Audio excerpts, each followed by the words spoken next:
Hi my family. చూడండి, మనకు ఇలా ఏదైనా వర్క్ వచ్చిన బ్లౌజ్ కానీ ఇట్లా కుందన్స్ పూసలు ఏవైనా సరే వచ్చిన బ్లౌజులకి చూడండి ఇలా ఉంది కదా. మనమైతే చిన్నగా హెమ్మింగ్కి పెట్టుకోవద్దు. ఇలా ఉంటే కొంచెం వెడల్పుగా పెట్టాలి. హెమ్మింగ్కి చూపిస్తాను చూడండి. చూడండి ఇలా ఇంత వెడల్పు అయితే మనకు హెమ్మింగ్కి ఉండాలి. చిన్నగా ఉన్నా కానీ మనకు ఇవి వస్తాయి కదా చెంకి, అవి కుచ్చుకుంటాయి. మళ్ళీ ఇంకోటి క్లాత్ అనేది ఇట్లా మళ్ళీ బయటికి వస్తుంటుంది. మొత్తం కంప్లీట్ అయ్యాక చూపిస్తాను చూడండి.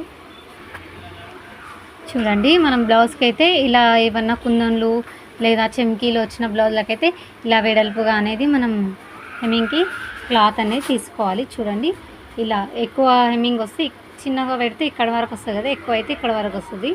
మనకు నీట్గా అనేది ఉంటుంది. బ్లౌజ్ కూడా ఫినిషింగ్ వస్తుంది. మనం ఇది పెట్టాకనే షోల్డర్ కటింగ్ చేసుకొని హ్యాండ్ జాయిన్ చేసుకుంటే బ్లౌజ్